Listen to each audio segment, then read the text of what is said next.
نحمده ونصلي ونسلم على رسوله الكريم أما بعد فأعوذ بالله من الشيطان الرجيم بسم الله الرحمن الرحيم ورفعنا لك ذكرك قال الله تبارك وتعالى يا أبت افعل ما تؤمر ستجدني إن شاء الله من الصابرين قال الله تبارك وتعالى وقضى ربك ألا تعبدوا إلا إياه وبالوالدين إحسانا صدق الله مولانا العظيم إن الله وملائكته يصلون على النبي يا أيها الذين آمنوا صلوا عليه وسلموا تسليما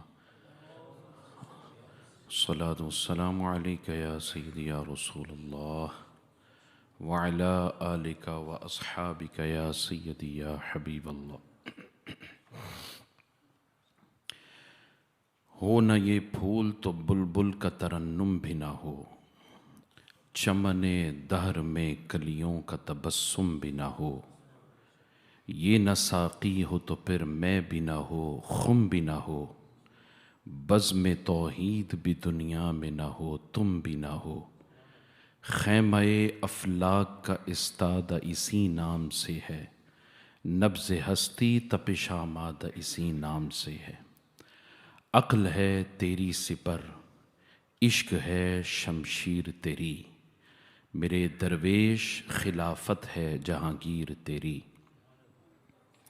ما سوی اللہ کے لیے آگ ہے تکبیر تیری، تو مسلمان ہے تو تقدیر ہے تدبیر تیری، کہ محمد سے وفا تو نے تو ہم تیرے ہیں، یہ جہاں چیز ہے کیا لوح و قلم تیرے، قوت عشق سے ہر پست کو بالا کر دے، دہر میں اسم محمد سے اجالا کر دے۔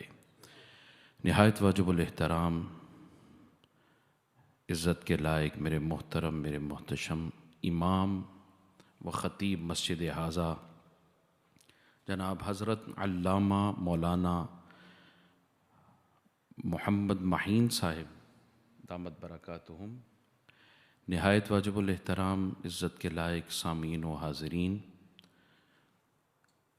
جناب محترم انصر بھائی اور قریشی برادران اور میرے جتنے بھی پیارے یہاں پر بیٹھے ہیں، ایک سال کے بعد حاضری ہوئی ہے اور یہ سعادت اور یہ عزت اللہ پاک نے عطا فرمائی، میں اس کا شکر گزار ہوں۔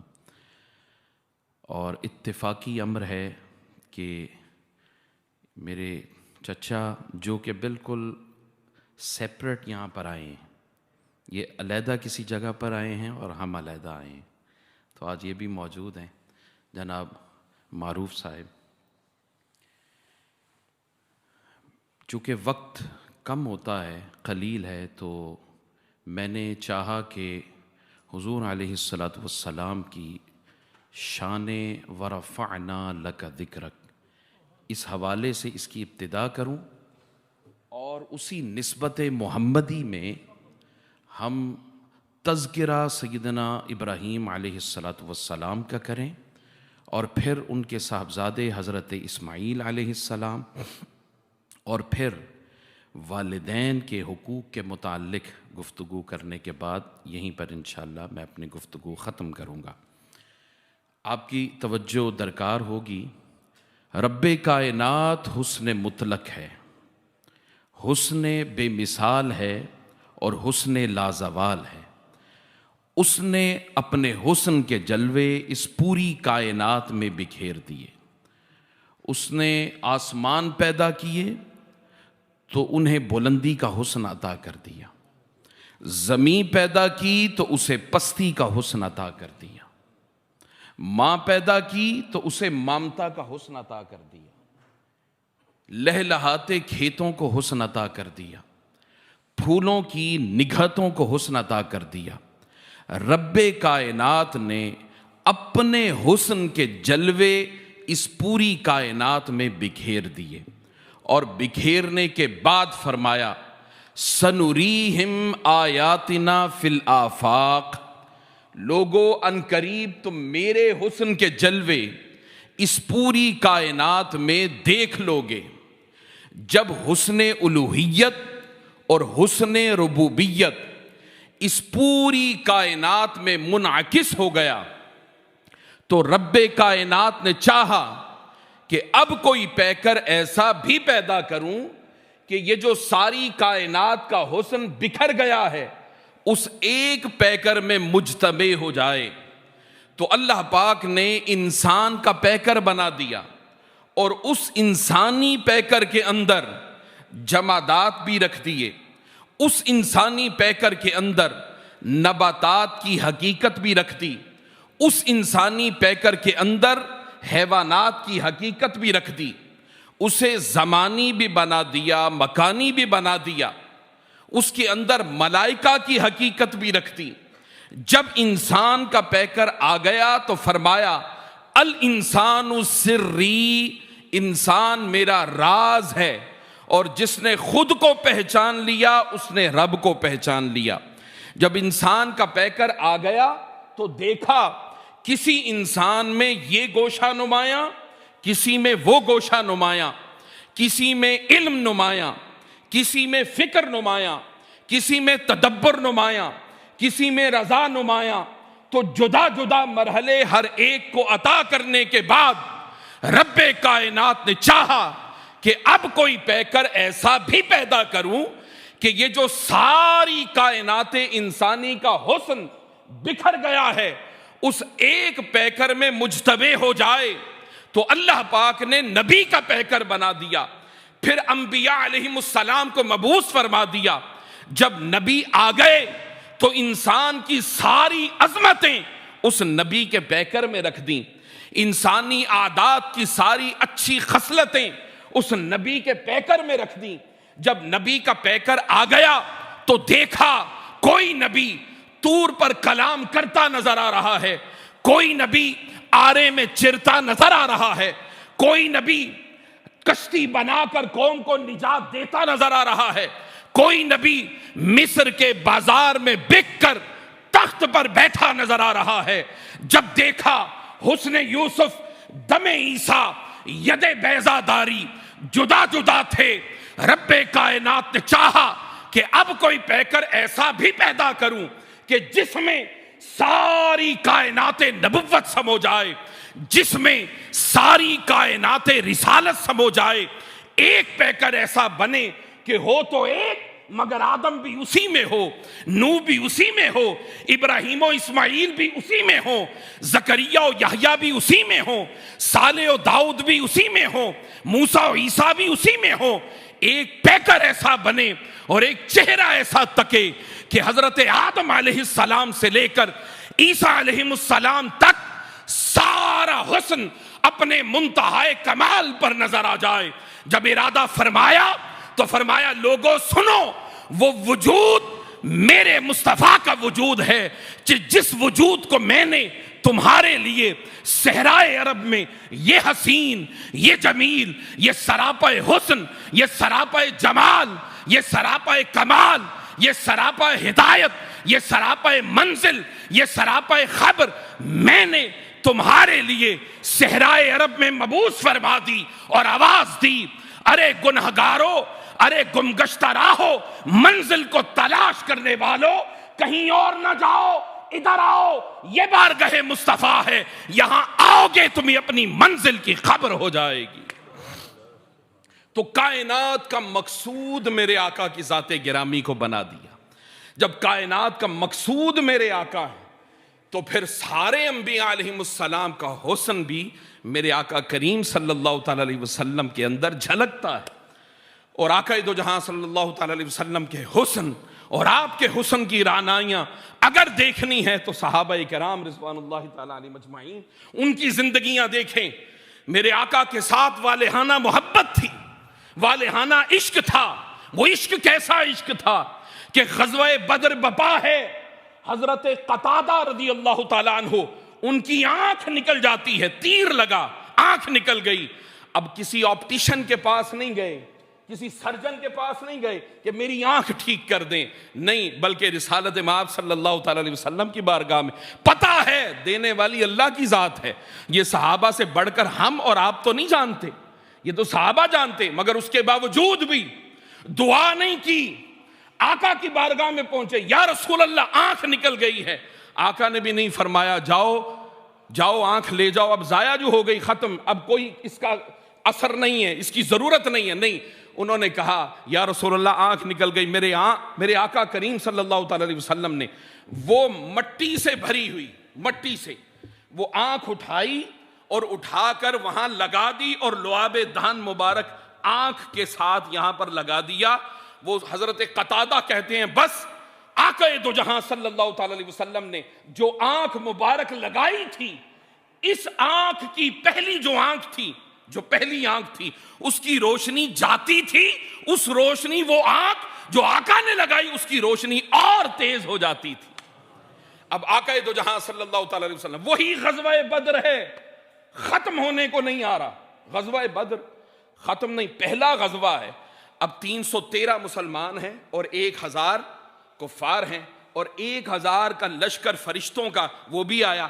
اب فرشتے جو ہیں ان کا کام لڑنا نہیں ہے، مارنا نہیں ہے، کسی کو قتل کرنا نہیں ہے. قرآن کہتا ہے وَإِذْ قَالَ رَبُّكَ لِلْمَلَائِكَةِ إِنِّي جَاعِلٌ فِي الْأَرْضِ خَلِيفَةً قَالُوا وَتَجْعَلُ فِيهَا مَن يُفْسِدُ فِيهَا وَيَسْفِكُ الدِّمَاءَ وَنَحْنُ نُسَبِّحُ بِحَمْدِكَ وَنُقَدِّسُ لَكَ. کہا کہ اللہ رب العزت نے فرمایا میں اپنا نائب بنانے والا ہوں. فرشتوں نے کہا باری تعالیٰ یہ زمین میں فساد کرے گا، خون ریزی کرے گا. اب اللہ نے فرمایا جو میں جانتا ہوں فرشتوں تم نہیں جانتے. اب آپ دیکھ لیں، فرشتوں نے کہا یا اللہ ہم تیری تسبیح کرتے ہیں، تیری تقدیس بیان کرتے ہیں، تیری تحمید حمد بیان کرتے ہیں، تیری پاکی بیان کرتے ہیں، تو خلافت کے کہیں حقدار ہم بھی ہیں. تو اللہ پاک نے فرمایا جو میں جانتا ہوں انی اعلم ما لا تعلمون، تم نہیں جانتے. اب فرشتوں کا کام لڑنا نہیں ہے، مگر غزوہ بدر ہے. آقا کریم صلی اللہ تعالی علیہ وسلم آپ کے جانثاروں کو ضرورت پیش آئی ہے، کس کی؟ مدد کی. اللہ پاک نے نصرت مدد اتار دی، فرشتوں کو بھیجا. فرشتوں نے نہیں کہا ہوگا باری تعالیٰ ہمارا کام لڑنا نہیں ہے. فرمایا تمہارا کام لڑنا مرنا مارنا ہے یا نہیں، مگر میرے محبوب کے جانثاروں کو تمہاری ضرورت پڑی ہے، جاؤ ان کے کندھے سے کندھا ملا کر دشمنوں کا مقابلہ کرو. اب فرشتے بھی آئے، جنگ جاری ہے مگر جنگ ختم ہونے کا نام نہیں لیتی. ایک صحابی آئے یا رسول اللہ صلی اللہ علیہ وسلم جنگ ختم نہیں ہو رہی. آقا نے فرمایا ختم کر دیں. جی یا رسول اللہ کر دیں. آقا نے ایک مشت مبارک مٹی کی کنکریوں کو اٹھائی اور اس طرح دے ماری. اب میں اگر یہاں سے کہیں سے کنکریاں اٹھاؤں اور اس طرح ماروں، اور اس طرح مارنے سے میں کہوں کہ انصر بھائی کو نہ لگے، ہیں رضوان قریشی کو نہ لگے، شاہد صاحب کو نہ لگے، باقی جس کو لگتی ہے لگتی پھرے، بھئی اپنوں کو نہ لگے باقی جس کو مرضی لگے. یہ کبھی ایسا ہوا؟ کبھی نہیں ہوا. کنکریوں کو کس نے بتایا؟ کنکریوں کو کس نے بتایا یہ ابو بکر کا چہرہ ہے، اس کو نہیں لگنا، اور یہ کافروں کا چہرہ ہے، اسے لگنا ہے. تو کنکریوں کو دستے مصطفیٰ کے مس نے بتا دیا. میرے آقا نے جب ان کنکریوں کے ساتھ اپنے دستے اقدس کو مس کیا، وہ پتھر جو بے جان تھے ان کو سوچنے اور سمجھنے کی صلاحیت میرے مصطفیٰ نے عطا کر دی. اب کنکریاں یوں جاتی ہوں گی اور پتہ ہے یہ اپنا ہے تو یوں مڑ بھی جاتی ہوں گی ایسے. اور پھر آقا دو جہاں صلی اللہ تعالی علیہ وسلم نے جو کنکریاں اٹھائیں اور ماریں، تو مجھے آپ بتائیں کہ کیا پتھر مارنا اچھی بات ہے؟ بولیں یہاں سے پتھر کوئی اٹھائے اور مارے، آپ کہیں گے یہ اچھی بات ہے؟ کوئی بچہ اٹھا کے مار دیا، بچہ ایمان نہیں ہے، بچے کو روک دیں گے. تو پتھر مارنا اچھی بات نہیں ہے. فرمایا وما رمیت اذ رمیت ولکن اللہ رما. آقا نے جو اپنی مشت مبارک میں پکڑے وہ کیا تھے؟ پتھر ہی تو تھے. اب وہ جو پتھر ہیں وہ آقا پھینک رہے ہیں، تو کوئی اعتراض کر سکتا تھا کہ آئے ہیں رحمت للعالمین بن کر اور مار پتھر رہے ہیں، مار روڑے مار دے پہ نہیں. اللہ پاک یہ بات گوارا نہ تھی کہ کوئی میرے محبوب پر اتنا اعتراض بھی کرے. بس ادھر مصطفیٰ نے کنکریاں پھینکی. فرمایا محبوب وہ پھینکی تو آپ نے ہیں مگر وہ نسبت آپ کی طرف نہیں بلکہ اپنی طرف کر لیتے ہیں. وما رمیت اذ رمیت ولکن اللہ رما. محبوب وہ جو کنکریاں آپ نے پھینکی وہ آپ نے نہیں بلکہ وہ تو اللہ نے پھینکی ہیں. تو اللہ کو یہ بھی گوارا نہیں. یہ صحابہ کو پتا تھا. اب غزوہ بدر جو ہے وہ ختم جب ہو گیا تو نماز کے لیے میرے آقا کریم صلی اللہ تعالی علیہ وسلم اب کھڑے ہوئے. عصر کی نماز کا وقت تھا. نماز صحابہ کرام صف در صف کھڑے ہیں. آقا نماز کے اندر مسکرائے. کیا نماز میں مسکرائے. صحابہ نے کہا یا رسول اللہ مسکرا کیوں رہے تھے؟ آقا دو جہاں صلی اللہ تعالی علیہ وسلم نے یہ نہیں فرمایا تمہارا دھیان نماز میں تھا یا چہرہ مصطفیٰ کی طرف؟ میری طرف تھا. آقا نے وجہ بتائی. آقا نے فرمایا جب غزوہ بدر ختم ہوا تو حضرت جبرائیل امین جو 1000 کے لشکر کے ساتھ یہاں پر تمہارے ساتھ دشمنوں کے ساتھ لڑنے کے لیے آئے تھے، جب غزوہ بدر ختم ہوا تو لشکر لے کر واپس جا رہے ہیں. جب واپس گئے تو دروازہ آسمان بند تھا. اللہ پاک نے پوچھا جبرائیل میرے مصطفیٰ سے اجازت لے کر آئے ہو؟ نہیں مولا تیرے مصطفیٰ سے اجازت تو نہیں لی. فرمایا جا جبرائیل واپس جا، جب تک میرا محبوب تجھے اجازت نہیں دیتا اس وقت تک دروازہ آسمان کبھی نہیں کھلے گا. تو آپ اندازہ کریں حالانکہ خدا چاہے جو چاہے کر سکتا ہے. اپنی بادشاہت ہے، اپنی سلطنت ہے، اس کا کنگڈم ہے، یہ کسی اور کا نہیں ہے. تو اللہ پاک بھی اپنے محبوب کی شان اور عظمتیں فرشتوں کے سامنے بھی بیان کرتا ہے. اور صحابہ کرام رضوان اللہ تعالی علیہم اجمعین نے حضرت عبداللہ بن زبیر رضی اللہ تعالیٰ عنہ حضور نے پچھنے لگوائے. پچھنے کہتے ہیں کٹ لگوا کے بلڈ جو ہے وہ نکالتے ہیں. تو آقا تو جہاں صلی اللہ تعالی علیہ وسلم نے وہ ایک باؤل تھا، پیالہ جسے کہتے ہیں، اس میں بلڈ اپنا جو تھا وہ نکلوایا. عبداللہ بن زبیر کو بلایا. عبداللہ بن زبیر اسے پکڑو، باہر جاؤ اور جا کر ایک گڑھا کھودو، اس گڑھے میں یہ خون مبارک ڈال دو. حضرت عبداللہ بن زبیر اٹھایا پیالہ مبارک، باہر گئے اور باہر جا کر گڑھا بھی کھودا. اور کھودنے کے بعد حضرت عبداللہ بن زبیر جیسے ہی پھینکنے لگے گڑھے میں، خیال آ گیا یہ خون کسی کا نہیں، یہ مصطفیٰ کا خون مبارک ہے، یہ گڑھے میں نہ پھینکا جائے. بس گڑھا بند کر دیا، پیالہ اپنے لبوں کو لگایا، خون مبارک پی گئے.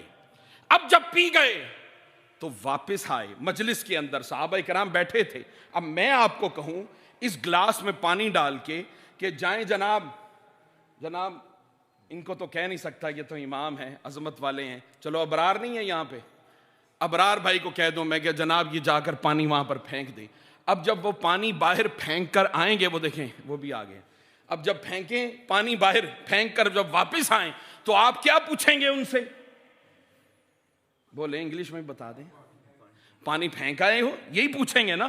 اب عبداللہ بن زبیر جب واپس آ رہے تو صحابہ نے یہ نہیں پوچھا کہ آپ خون مبارک گڑھے میں پھینک آئے ہیں، یہ نہیں پوچھا، بلکہ مڑ کر سارے صحابہ بیک زبان بولے عبداللہ بن زبیر بتاؤ حضور کے خون مبارک کا ذائقہ کیسا تھا، خوشبو کیسی تھی؟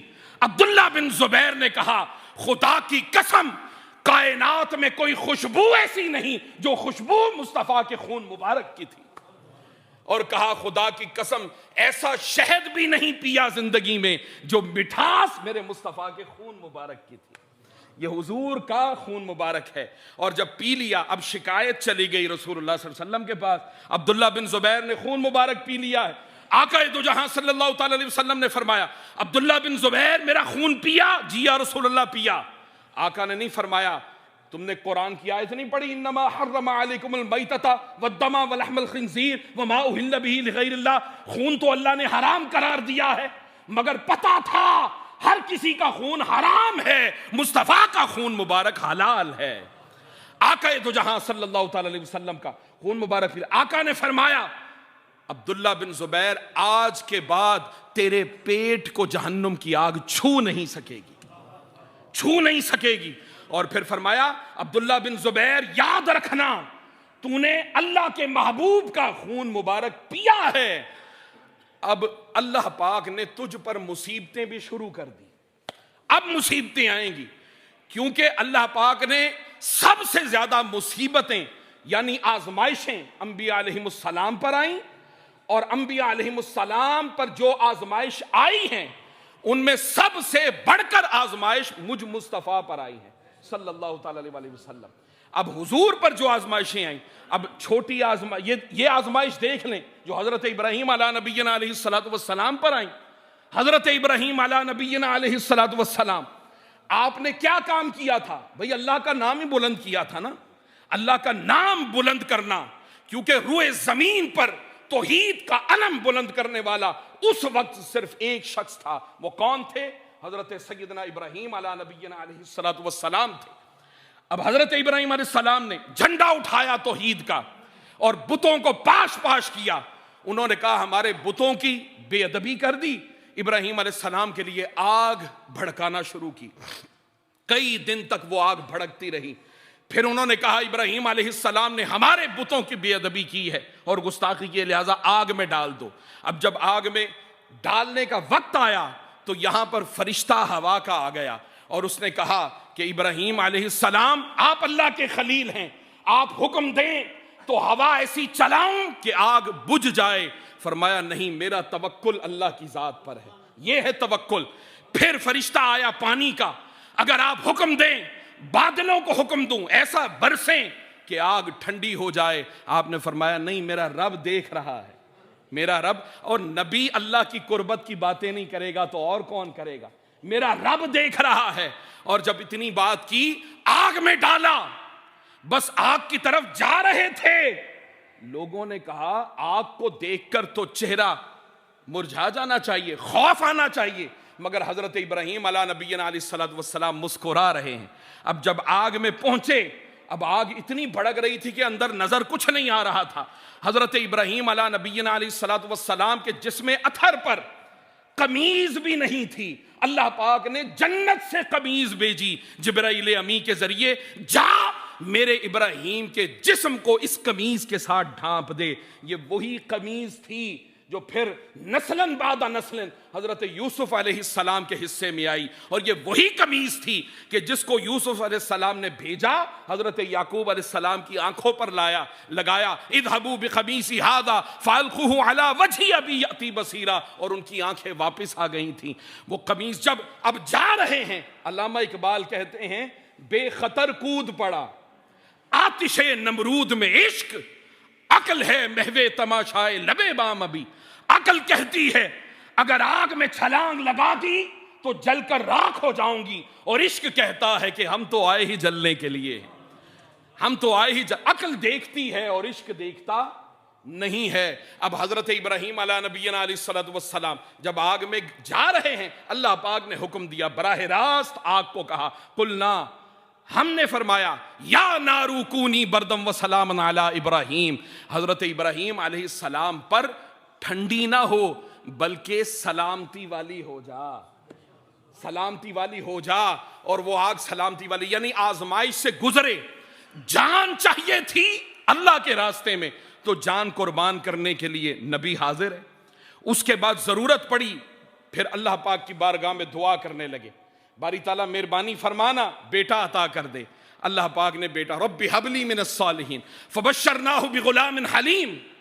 اس کے بعد کہا یا بنیہ، کچھ تھوڑے سے بڑے ہوئے، جب چلنا شروع کیا تو کہا یا بنیہ انی ارا فی المنام انی اذبحک فانظر ماذا تری، قال یا ابت افعل ما تؤمر ستجدنی انشاء اللہ من الصابرین۔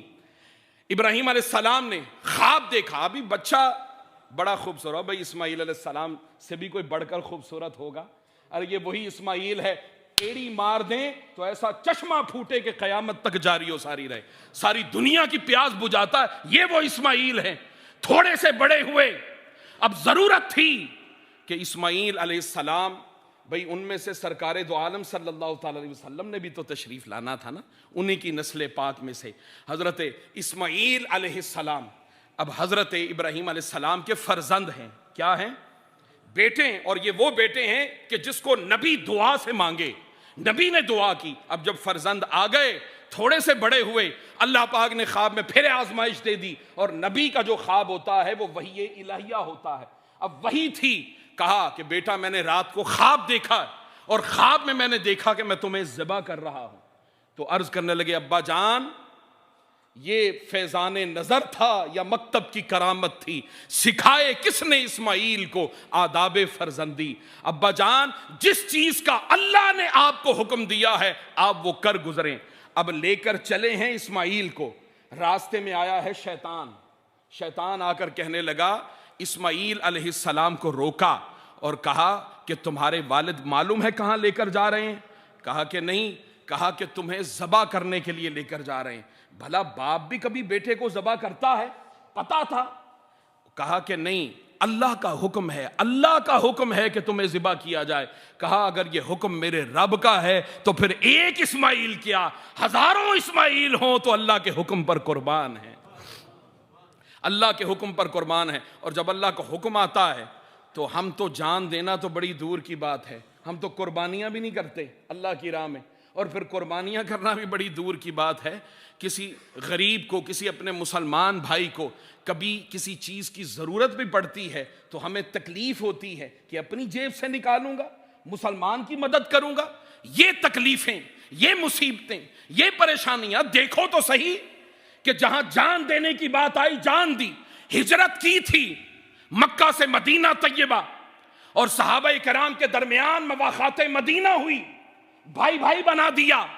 جس صحابی کے پاس اگر 2 گز زمین بھی تھی تو 1 گز اپنے بھائی کو دی اور 1 خود رکھی۔ حتیٰ کہ یہ بھی آتا ہے مواخات مدینہ میں جس صحابی کی 2 بیویاں تھیں، ایک کو ڈیورس کیا، وہ جو ہجرت کر کے یہاں پر آئے تھے ان کے ساتھ ان کا نکاح پڑھوا دیا۔ یہ مثال کائنات میں روئے زمین پر میں نے اس کے بعد نہیں کبھی دیکھی، ہم نے صرف کتابوں میں پڑھی ہے۔ اب یہ دیکھیں مواخات مدینہ، اور ادھر حضرت اسماعیل علیہ السلام لے کر جا رہے ہیں، کہا اللہ کا حکم ہے تو اسماعیل قربان۔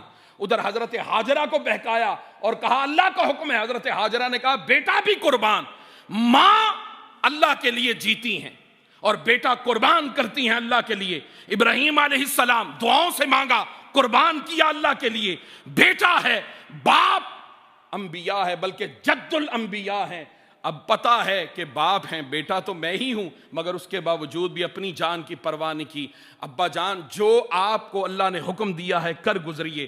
فلما اسلم وتلہ للجبین، پھر حضرت اسماعیل علیہ السلام کو جبین کے بل، یہ جبین ماتھے کے بل آپ کو لٹایا اور چھری چلانا شروع کی۔ اب چھری چلا رہے ہیں مگر چھری ہے کہ چلنے کا نام تک نہیں لیتی، بس چھری پکڑی اور پتھر پر ماری۔ جب پتھر پر ماری تو پتھر کے 2 ٹکڑے ہوئے، پھر چھری پکڑی اور کہا کہ تجھے اسماعیل کے نرم گلے پر چلاتا ہوں تو نہیں چلتی، اور جب پتھر پر چلاتا ہوں تو 2 ٹکڑے کرتی ہے۔ کہا کہ مجھے بھی اللہ کا حکم ہے کہ اسماعیل کے گلے پر نہیں چلنا۔ بھئی کیوں نہیں چلنا؟ علماء فرماتے ہیں اس لیے کہ حضرت اسماعیل علیہ السلام کی پیشانی میں نور محمدی چمک رہا، نور محمدی چمک رہا۔ حضرت ابراہیم علیہ نبینا علیہ السلام نے اس بات کی طرف غور نہیں کیا بلکہ اللہ کے حکم کو دیکھا، پھر چھڑی پکڑی، پھر چلانا شروع کی، چلاتے رہے۔ بالآخر انہیں تسلی اطمینان ہو گیا کہ چھری چل چکی ہے۔ جب آنکھوں سے پٹی ہٹائی تو دیکھا اسماعیل نہیں تھے بلکہ وہاں مینڈا تھا جو جنت سے لایا گیا تھا اور جسے فدیہ بنا دیا گیا، حضرت اسماعیل علیہ السلام کی قربانی کا، جسے قرآن نے کہا وَفَدَيْنَاهُ بِذِبْحٍ عَظِيمٍ۔ اللہ پاک نے اسماعیل کا جو فدیہ دیا وہ ذبح عظیم کے ساتھ دیا۔ وہ کہتی ہیں وہ مینڈا جنت سے لایا گیا اس لیے ذبح عظیم ہے۔ اور دوسرا، میرے آقا کریم صلی اللہ تعالی علیہ وسلم کی امت میں اس سنت کی ادائیگی جاری و ساری فرما دی کہ اب قیامت تک اے میرے محبوب کے امتیوں تم قربانی کرتے رہنا اور سنت ابراہیمی کو ادا بھی کرتے رہنا۔ اب یہاں جو بات بتانا چاہتا ہوں وہ یہ ہے کہ اللہ رب العزت نے دیکھیں اسماعیل علیہ السلام کو کتنا فرما بردار بنایا۔ اس کا ذکر اللہ نے قرآن میں کیوں کیا؟ کوئی واقعہ تھا؟ وہ واقعہ بیان کرنے کے لیے اللہ نے کیا؟ نہیں، اللہ پاک جب قرآن میں کوئی بات کرتا ہے تو اس کا مطلب یہ ہے کہ اللہ پاک کسی خاص بات کی طرف اشارہ کرنا چاہتا ہے۔ وہ خاص بات کیا ہے؟ اللہ پاک بتا رہا ہے کہ والدین کی عظمت کیا ہے، اللہ پاک بتانا چاہتا ہے والدین کا ادب کیا ہے، والدین کا احترام کیا ہے۔ آقا دو جہاں صلی اللہ تعالی علیہ وسلم کے پاس ایک صحابی آئے، یا رسول اللہ صلی اللہ علیہ وسلم، میں اپنے ابا جان کو کبھی کبھی، وہ کرتے کچھ نہیں ہیں مگر مجھ سے کبھی کبھی پیسوں کی ڈیمانڈ کرتے ہیں، کوئی پاؤنڈز وغیرہ، تو میں انہیں کبھی کبھی دے دیا کرتا ہوں، ان کی ضرورت پوری کرتا ہوں، تو کیا میں نے ان کا حق ادا کر دیا؟ آقا دو جہاں صلی اللہ تعالی علیہ وسلم نے فرمایا تو اور تیرا مال یہ تیرا نہیں بلکہ تیرے باپ کا ہی ہے۔ اسی لیے شریعت کے اندر اگر باپ بیٹے کو قتل کر دے تو قاضی باپ سے نہیں پوچھے گا کہ کس جرم کی پاداش میں تو نے قتل کیا ہے، بلکہ باپ کو چھوڑ دیا جائے گا۔ کیوں؟ باپ یہ حق رکھتا ہے، ماں یہ حق رکھتی ہے۔ ایک صحابی تھے، یا رسول اللہ صلی اللہ علیہ وسلم، میں نے تپتے ہوئے صحرا میں اپنی ماں کو اپنی پشت پر بٹھایا اور میں وہاں سے گزرا، اگر کچا گوشت میری پشت پر ہوتا تو وہ پک جاتا، تو آقا دو جہاں صلی اللہ تعالی علیہ وسلم سے عرض کرنے لگے، یا رسول اللہ کیا میں نے اپنی ماں کا حق ادا کر دیا؟ آقا نے فرمایا ارے تو نے تو اپنی ماں کی پہلی رات کا حق ادا نہیں کیا۔ یہ ماں باپ کا احترام۔ بنی اسرائیل کے اندر جو والدین کی گستاخی کرتا تھا، جو علماء بیٹھے ہیں، جو بے ادبی کرتا تھا، اس کی سزا سوائے موت کے اور کچھ نہیں تھی۔ بے ادب والدین کا، گستاخ والدین کا۔ اور گستاخی کس کو کہتے ہیں؟ بے ادبی کس کو کہتے ہیں؟ اللہ نے قرآن میں کہہ دیا وَقَضَىٰ رَبُّكَ أَلَّا تَعْبُدُوا إِلَّا إِيَّاهُ وَبِالْوَالِدَيْنِ إِحْسَانًا، کہ اللہ پاک نے محبوب صلی اللہ تعالی علیہ وسلم یہ فیصلہ فرما دیا ہے کہ عبادت صرف اللہ کی جائے، اور اللہ کے بعد سب سے بڑا حق اللہ اور اس کے رسول کے بعد والدین کا حق ہے۔ کس کا حق ہے؟ فرمایا پھر والدین کے ساتھ حسن سلوک کرو، والدین کے ساتھ بھلائی کرو، وبالوالدین احسانا۔ باری تعالیٰ کب کریں احسان؟ فرمایا اما یبلغن عندک الکبر احدہما او کلاہما فلا تقل لہما اف، کہا کہ جس وقت وہ بڑھاپے کو پہنچ جائیں، ان کی کمر جھکنے لگے، کام کاج چھوڑ دیں، اس لیے کہ پہلے باپ جوان تھا تو بیٹا خوف زدہ ہوتا تھا، بیٹا محتاج تھا، باپ لاتا تھا، کھلاتا تھا، پلاتا تھا، پرورش کرتا تھا، اس لیے بیٹا اس وقت ادب کیا۔ تو کیا ادب کیا؟ ادب تو ہے جب باپ کچھ نہیں کرتا۔ اب باپ پڑ گیا ہے ضرورت کہ بیٹے کماتے ہیں، اب ضرورت ہے۔ ایک وقت تھا کہ باپ باہر جاتا تھا تو جب گھر آتا تو بیٹا انتظار کرتا تھا، باپ باہر گیا ہے، میرے لیے کیا لایا ہوگا۔ اور اب وہ وقت پلٹ گیا ہے، اب اس کے بعد باپ گھر میں بیٹھا ہے، بیٹا کمانے جاتا ہے، اب باپ کی نگاہیں تک رہی ہوتی ہیں دروازے کی طرف کہ اب بیٹا باہر گیا ہے، باپ کے لیے کیا لے کر آتا ہے، باپ کے لیے کیا لے کر آتا ہے۔ ماں تھی، ماں، اس نے اپنے بیٹے کو کہا بیٹا مجھے کسی چیز کی آواز آ رہی ہے۔ کہا اماں کسی چیز کی آواز نہیں۔ کہا نہیں با کسی چیز کی آواز ہے۔ نہیں کسی چیز کی آواز نہیں۔ پھر کہا کسی چیز کی آواز ہے۔ کہا اماں تیرے کان بج رہے ہیں، کسی چیز کی آواز نہیں ہے، چپ کر کے بیٹھی رہ، بوڑھی ہو گئی ہے تو۔ ماں نے کہا بس بیٹا اتنے الفاظ تیری زبان سے سننے تھے، ذرا جا فلاں باکس میں ایک پیپر پڑا ہے لے کر آ۔ وہ پیپر لے آیا، کہا بیٹا اسے پڑھ۔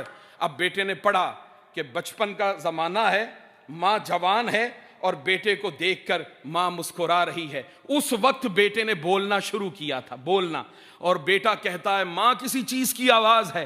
تو ماں نے کہا، میں نے چوم کر کہا بیٹا کسی چیز کی آواز نہیں۔ پھر پوچھا ماں نہیں کسی چیز کی آواز ہے۔ میں نے پھر تیرا ماتھا چوما، پھر کہا بیٹا کسی چیز کی آواز نہیں۔ پھر تو نے پوچھا، تو بار بار پوچھتا چلا گیا، میں تجھے چوم چوم کر جواب دیتی چلی گئی۔ تو نے جتنی بار بھی پوچھا میری مامتا تجھے دیکھ دیکھ کر اور بڑھتی تھی، اور آج میں نے صرف 3 بار تجھے کہا۔ تو دیکھ بیٹا تیری محبتیں اور ہماری محبتیں زمین آسمان کا فرق ہے۔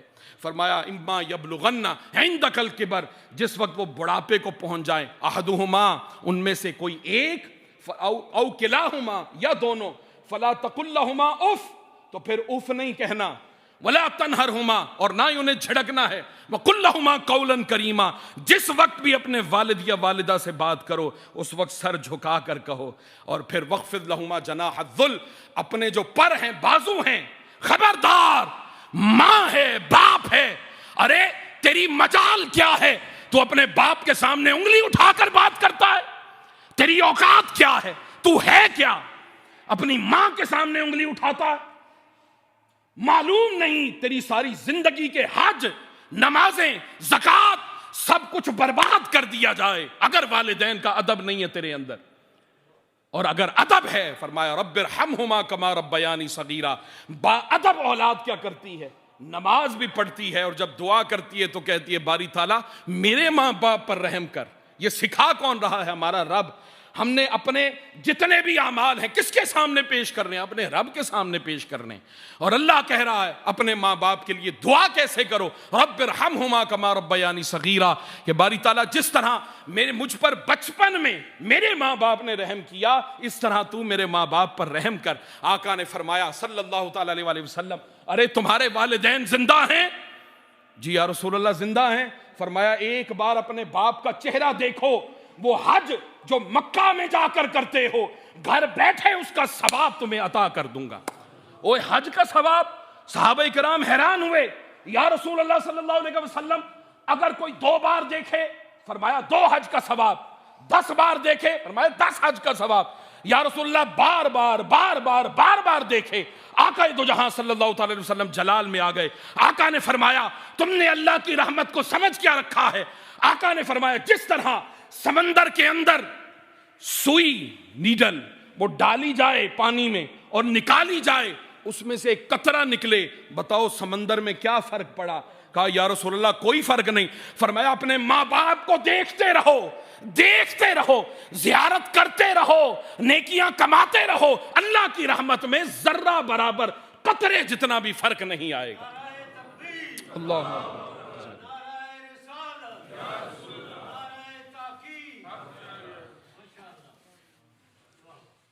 کیسی بات ہے، کیا والدین ہیں، سارے پیر ایک طرف، پیر والد ایک طرف، اور صرف یہاں تک بات ختم نہیں کی کہ والدین زندہ ہوں تو حج کا ثواب ہے۔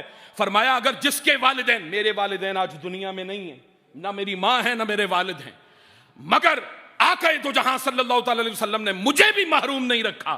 آقا نے فرمایا جا تو اگر والدین تیرے موجود نہیں ہیں والدین کی قبر پر جا، جمعے کے دن، یہ جمعہ ہے، کہا جمعے کے دن جا اور جمعے کے دن اپنے والد کی قبر کی زیارت کر، بس زیارت کرنے سے جتنی زندگی کے پچھلے گناہ ہیں اللہ پاک سارے گناہ مٹا دے گا۔ یا رسول اللہ والد نمازیں بھی نہیں پڑھتا تھا، فرمایا پھر بھی گناہ مٹا دے گا۔ اوئے ہوئے ہوئے ہوئے، والد نمازی نہیں تھا، والد نے مسجد بھی نہیں دیکھی، والد زکوٰۃ بھی نہیں دیتا تھا، حج بھی نہیں کیے تھے، نیکوکار بھی نہیں تھا، سنت کا پابند بھی نہیں تھا۔ فرمایا تھا تو تیرا والد، مسئلہ اب تیرے والد کا میرے ساتھ ہے، مگر تیرا جو مسئلہ ہے وہ یہ ہے اسی والد، اسی گناہگار والد کی قبر کی زیارت کر، گناہ میں بخشوں گا تیرے۔ اور پھر بات یہاں تک ختم نہیں کروں گا، آقا دو جہاں صلی اللہ تعالی علیہ وسلم نے فرمایا گناہ بھی بخشے گا، اور اگر اپنے والدین میں دونوں میں سے کوئی ایک یا دونوں کی قبروں کی زیارت کرو گے تو کیا ملے گا؟ فرمایا تمہیں نیکوکار صالحین میں اللہ پاک شامل فرما دے گا۔ اوئے ہوئے ہوئے، یا رسول اللہ اتنی نمازیں، اتنے روزے، اتنی زکاتیں، اتنا حج، فرمایا وہ اپنی جگہ ہے، وہ بھی ہے تاکہ کسی طرف تو لگے رہو نا، نیکی تو کوئی بھی ہے جو قبول کر لی جائے۔ اس لیے فرمایا بار بار فرمایا والدین کے ساتھ حسن سلوک کرو، والدین کا ادب کرو، والدین سے نسبت کس وجہ سے؟ اس وجہ سے نہیں کہ میرے والدین ہیں۔ آج کل بچے کہتے ہیں والدین کو بات سمجھ میں نہیں آتی، ایک رشتوں کی وجہ سے والدین کے ساتھ آپ اٹھ کھڑے ہوتے ہیں، والدین کے سامنے سر اٹھاتے ہیں۔ خدا کا واسطہ ہے اے نوجوان نسل، دیکھو تمہاری ذمہ داریاں بڑی ہیں، تم امت بڑی ہو۔ پہلے امت کوئی ایک گناہ کرتی تھی، وہ گناہ ان کے ماتھے پر لکھ دیا جاتا تھا،